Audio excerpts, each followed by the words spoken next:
going to start on block 2. For this block, it's just made up of 4 pieces. Here we have piece C, D, B1, and B2. And when we are putting this together, it's just going to be just like block 1 as an orange peel, but we have to assemble the pieces of our orange peel. So first we're going to put together blocks C and D, and that's going to make essentially the same shape as block A, or pattern piece A, and then we're going to add on our B1 and B2. Okay, so we're now ready to cut out block 2. So we're going to have our B1, B2, C, and D pattern pieces to make our block. Now for our sample this time, since we already cut out piece B1 and B2 in our block 1, I'm not going to demonstrate that for you again. You can go back to block 1's video to see those cut out if you need to. But we're going to go ahead and cut out our C and D pieces for this block. All right, so this fabric is already pressed and starched. Got moved around a little bit since then, so maybe it's losing some of its niceness, but that's okay. So when I'm cutting out a C piece or even an A piece, after I've cut out, or really a lot of my pieces, after I've already cut out a B1 or B2 piece from the fabric, I like to utilize this curved space here. Now it's not going to be an exact match, but it's pretty close, and it's a great way to save on fabric and get your most efficient cutting. Now just be aware, when we're cutting with our rotary, we do sometimes have small little snips into our fabric. I'm going to try to avoid those. So I'm going to go up to that point and line everything up as best I can. Get my rotary.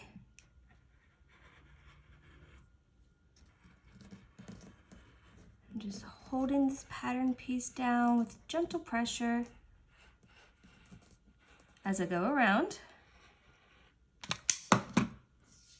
Now, when we're looking at tighter curve, so this is a nice gentle curve, but this is a more steep curve. If you're having a hard time with the larger rotary cutter, I would recommend trying a smaller one. So this is so your standard rotary cutter is a 45mm cutter. See that right there, 45 mil. But sometimes with tighter curves, I like to use these small 28mm rotary cutters.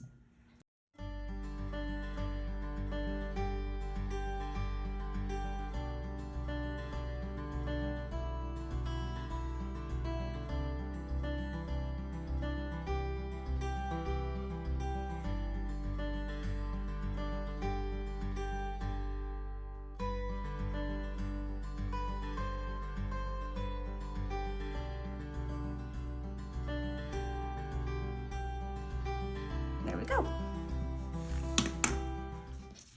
So that is pattern piece C, and I'm going to set that aside. And we are going to start cutting out pattern piece D. So again, earlier I cut out one of my B1 or B2 pieces from here. And I'm just going to take advantage of that space. Now, if you look at pattern piece D, again, we have the steeper curve on one side and the gentler curve on the other. And if you're looking at it, if I put it this way with the steeper curve on my curved edge, I'm going to waste more fabric. But if I turn it for my gentle curve, it almost like falls right, it does. It falls right into place. It fits really nicely into here.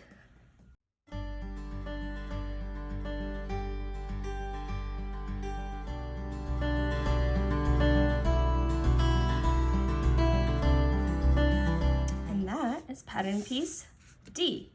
So now we can see we got all our pieces together, and we are going to be bringing it over to our machine and piecing it together. So this is the gentler curve, and this is the steeper curve. The steeper curve nestles into pattern piece C. And then we have our B1 and B2 pattern pieces. All right, so now we can head over to the machine and start putting these together.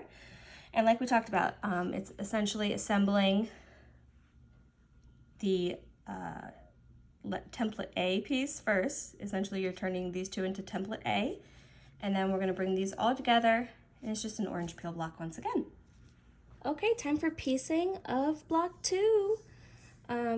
So like we talked about before, this is still very much like assembling the orange peel block, but we first have to make these two pieces come together to make our A template piece. So I'm going to remove my B1 and B2 pieces for now. Just get them out of the way. This is our D piece. And I think it can be hard to, unless you know you're looking for it, it's not the same on both sides, right? This is a less dramatic curve, and this is a more dramatic curve. So it's a steeper curve on this side and a smoother one on my left. So you want to match up pattern piece D's steeper curve, so with pattern piece C's curves. So those will nest in together. But if you accidentally piece it this way, it's not gonna look right. You're gonna have a lot of an excess bump on this side, and it will not look like template piece A. And if you need to eyeball it, I would say put template piece D on the bottom and place template piece C on top of it, and you can see that this looks like template A, whereas if we did that same thing with it reversed, it doesn't ever line up right. Okay, so if you need to double check yourself, that's the test I would do. So now we are going to line up these 2 points with our raw edge sides, and just about a 1/4 inch or so worth of our top edge.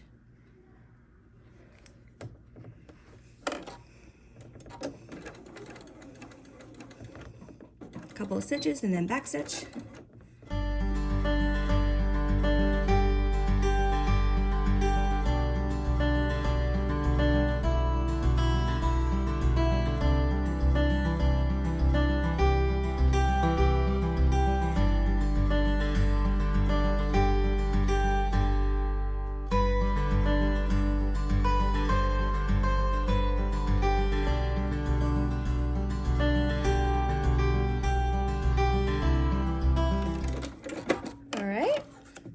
So now that we've attached these 2 pieces, I am going to snip into my seam and press it open. All right, so I've gone ahead, I finished sewing all the way around, and I've snipped into my seam and pressed it open. So now I'm going to take it over to my iron and give it a good press and be right back for our next step. Okay, now that we have pressed that open, we are going to attach pattern piece B1 to our bottom left corner. So now we are going to fold our pattern piece B1, finger press for our center, open that back up, and we're going to fold our CD combo pattern piece, which now looks like template A, in half. And while we have it folded in half, we are going to mark the centers of both sides. Save us a step for later. Okay? And now we're going to line up our center markings and place them right sides together.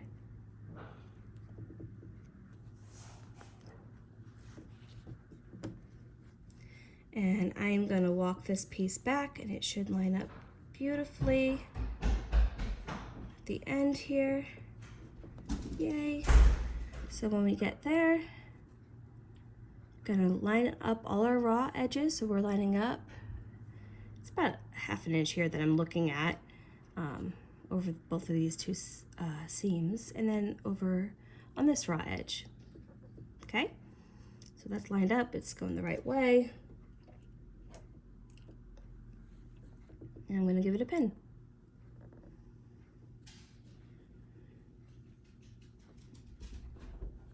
All right.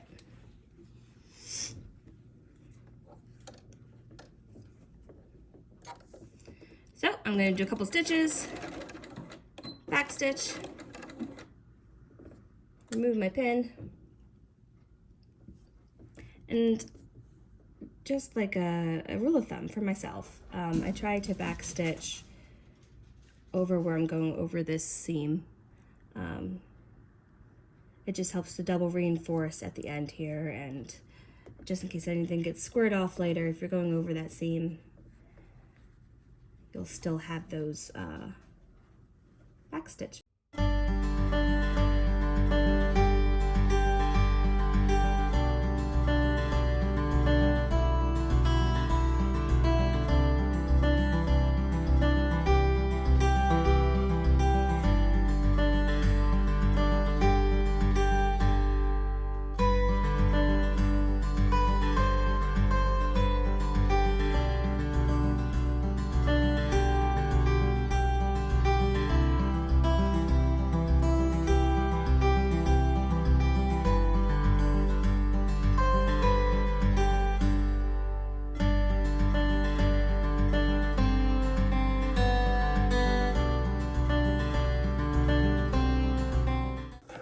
Now I want to show you something that happened on this block, and I don't know why it happened for me. You know, every little seam makes teeny tweaks, but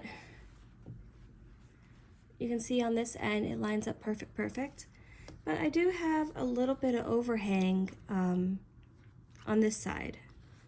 And I just want to point it out because that is okay.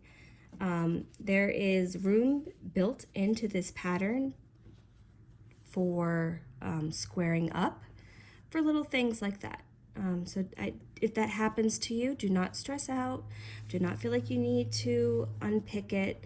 For the most part, everything is still square. You're good. If it's doing some weird angle, like maybe like it's like this or something, then you got something crazy happening. But if you followed all the other steps, you've taken your time, it's just a little bit off, it'll still all line up right for you later. Okay, so we're not going to worry about that. And now I'm going to go and snip it to my seam and press my seam open. Okay, so now our B1 piece is attached. Look how beautiful, nice and flat that seam is. So we press that open, and I can still see, like just barely though, I can still see where I finger pressed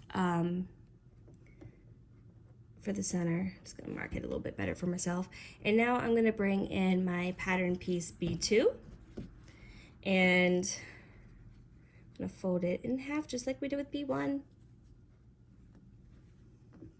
A little finger pressy scratch. So I have my center, and I'm gonna lay them right sides together and pin. All right, so I pinned the center and I'm walking it back, and I want to show you how I'm going to handle this overlap, right? So that's not lining up. So you have some choices. You can line it up with this raw edge and up here, or you can take it over to your cutting mat and we'll just square it off. So I would take a ruler and I'm lining it up so that it's flush with pattern piece C. And I have this just to keep it parallel. I have my lines lined up. And I'm just going to trim this a little bit off. And that'll be an easier way to line it up. Otherwise, if I had just pieced it, after I went to press it open, I would have trimmed it off with my scissors. You don't want to leave that in there. It's just unnecessary bulk. So everything lines up nice now. Okay. I'm going to do a couple of stitches. So this this edge here is an edge that we're going to lose when we square up. So I'm still going to backstitch. I'm going to wait until I cross this seam and then backstitch. That way I know that locked in seam actually isn't going to get lost and cut off later and make holes in my quilt later.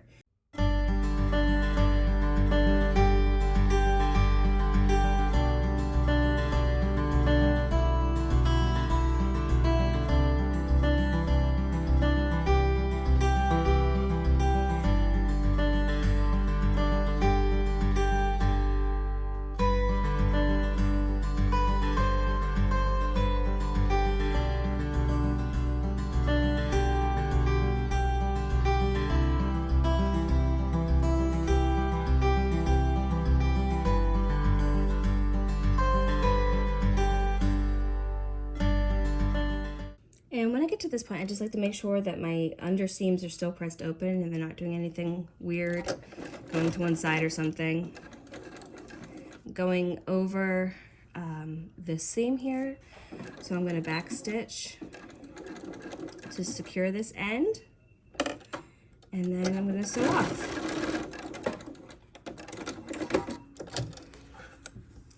And I am going to open this up. So if you don't have a 1/4 inch foot, or to be honest, not every 1/4 inch foot is the same either, so you might have to kind of test it out. I also love, this is my Cluck Cluck Sew seam tape. It comes on a little roll like this. Whoop. And I love this. It makes it a lot easier for me, and it's that perfect 1/4 inch, and my red line here is lined up with my needle. So if you find your foot is not working for you, a lot of quilters I know have had better success by utilizing the seam tape. So we're past that, we're good. Everything looks great. So now we're going to take it, I'm going to snip into the seam and press it open. Okay, so that is now done. My B2 piece has been put on. My seam has been snipped into and pressed open, and it looks so good. I'm really happy with the way this turned out. But I do want to show you, so this turned out exactly how I would wish for it to turn out. But I want to show you on the first one I made what happened with this block. And you can see I have more fabric from piece C. Like in an ideal perfect world, my B2 piece would have covered up right here and came out more smoothly. It doesn't bother me. And I feel like with this pattern, you can get away with things like this and no one's gonna know, and it just looks purposeful. We can see it again over here. These are both like the same pieces, right? And there's a lot of this, I think it's an I or J piece here and not so much here, but in the grand scheme of things of looking at this quilt top, that doesn't bother me. I don't really see it, and it still works, and no one's gonna know it's not supposed to be like that. So again, same thing here. And I'm still like figuring out how to piece these. This wasn't supposed to have, so it ended up being a 1/2 inch over here instead of a 1/4 inch. But at this end, I had the perfect 1/4 inch. Who says it's not supposed to look like this? It still looks great. And hey, these points right here line up, and I get my circular shape, and all this just lines up and looks beautiful. No one cares about this. No one knows that it's not supposed to be like that, right? Now you do, because I told you. But I think this pattern hides things like that really well. So when you make this block, if it doesn't come out exactly like this, that is okay, in my personal opinion. But another thing, I mean, this is gonna end up getting squared up, right? And I'm gonna lose all this anyways. It works out, it's cool, it's a fun pattern. There's a little chaos, but that's in the name, right? All right, so now we're gonna go square this up. Okay, so we're squaring up our block 2. Again, I am making the baby size with this. So I am squaring my blocks up to 7.5 inches. Depending on what size you make it could be 7.5 or 6.5 inches. Using my 10-inch ruler. And I'm just gonna start by finding my bottom 1/4 inch square, which is right where in the point of the top of that 1/4 inch square is where all of these seams meet. And I want this 1/4 inch line to come just right up here, and this bottom 1/4 inch line to just follow right down the edge of this corner. So this looks really good, but we want to double check that it's lining up in a way that we are getting that perfect 1/4 inch in our top left as well. So this is our 7.5 inch line. So this would be our 1/4 inch square, and it's not looking great. So we're gonna try to do a little shifting. Dropped that down.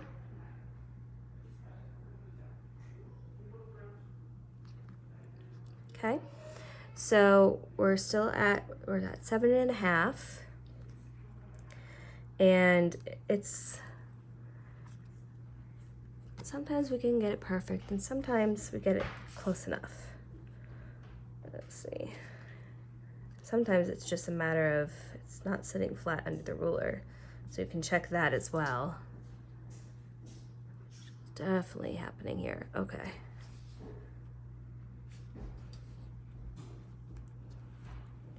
So that's a lot better. And I'm going to go ahead and square it up. So I have a 1/4 inch here, and a 1/4 inch here is a little bit bigger. I need to scooch it over a smidgen more.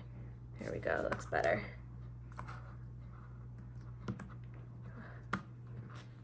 Okay, and we're going to square it up.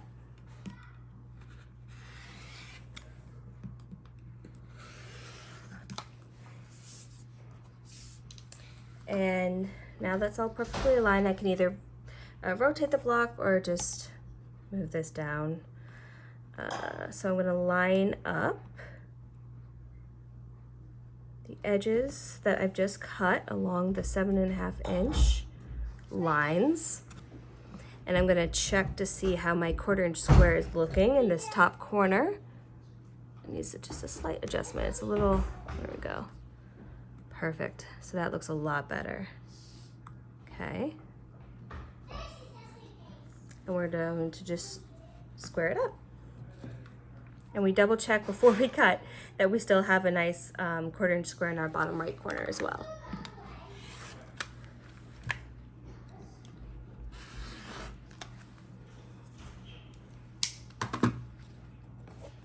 All right, and there we go. We now have a perfect squared up block 2.